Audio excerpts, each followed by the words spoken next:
अस्सलाम वालेकुम students, I hope कि आप सब लोग बिल्कुल खैरियत से होंगे। तो हम लोगों ने डोमेन्स और किंगडम्स के बारे में पढ़ लिया था।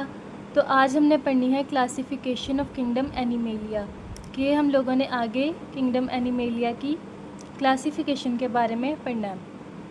तो the kingdom animalia is broadly divided into following phyla. जो किंगडम एनिमेलिया है ना, वो इन सारे जितने भी हम अब फाइलम्स पढ़ेंगे वो इनमें डिवाइडेड किया गया। मीन्स के जितने भी फाइलम हैं ये सारे किंगडम एनिमेलिया में इंक्लूड करते हैं। तो उन सब फाइलम्स में से हमारे पास सबसे फर्स्ट है फाइलम पोरीफेरा।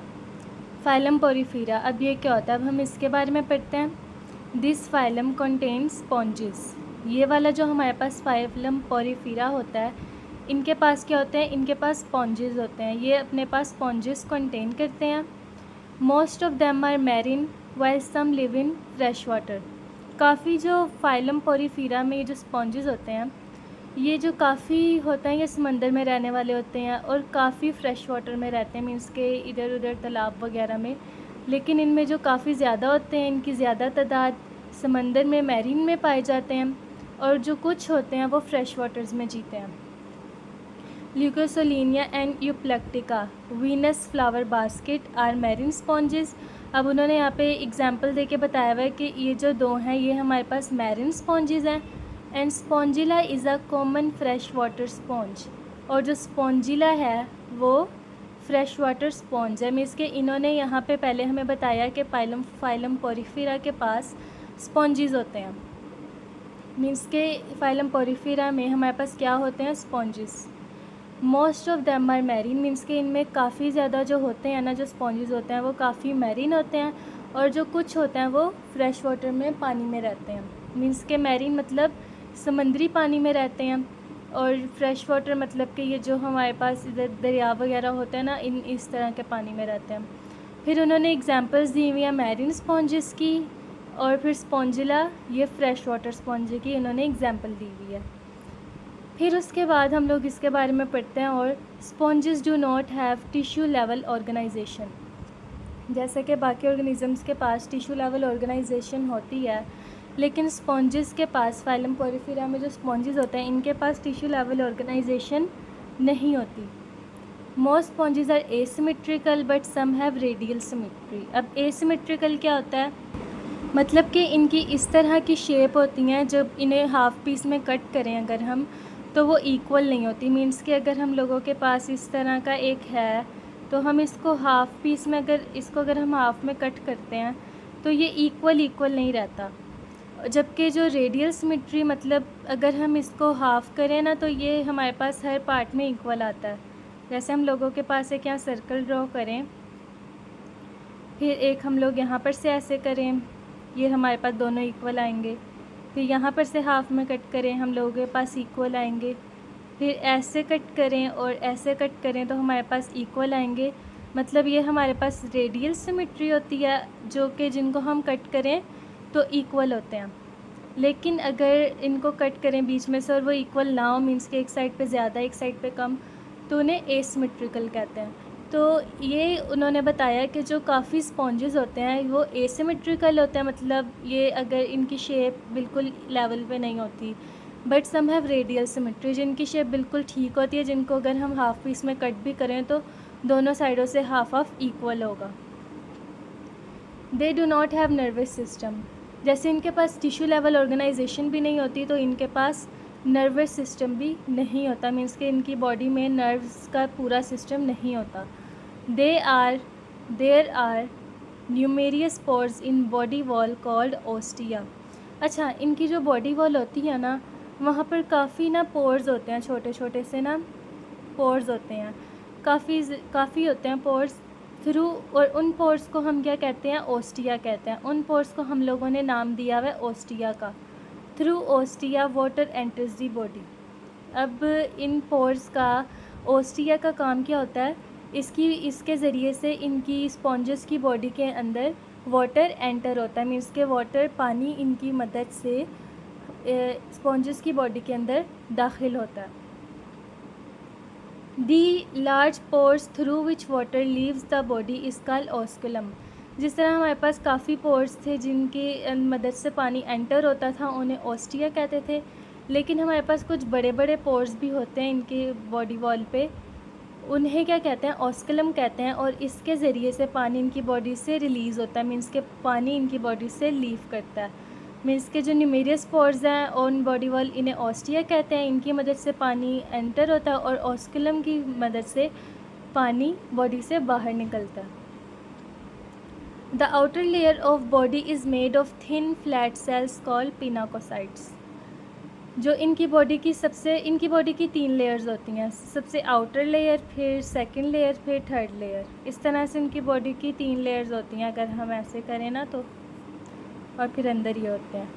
तो इनकी बॉडी की 3 लेयर्स होती हैं, जिनमें से जो हमारे पास सबसे आउटर लेयर होती है ना, वो किसकी बनी होती है, is made of thin flat sales. वो जो सेल्स होते हैं ना वो बहुत पतले से होते हैं, मीन्स के फ्लैट होते हैं सेल्स जो होते हैं ना। इनकी आउटर लेयर के जो सेल्स होते हैं, वो आउटर लेयर किस चीज़ की बनी होती है, थिन फ्लैट सेल्स के। वो सेल्स बहुत फ्लैट होते हैं और उन्हें क्या कहते हैं, पिनाकोसाइट्स कहते हैं। फिर आगे इनके पास सेकंड लेयर जो होती है वो जेली लाइक होती है एंड कॉल्ड मीज़ोफाइल। इनकी सेकंड लेयर क्या होती है, जेली लाइक होती है और इसे क्या कहते हैं, मीज़ोफाइल कहते हैं। It contains amoeboid cells. अच्छा, एम्बॉयड सेल्स इनके पास होते हैं।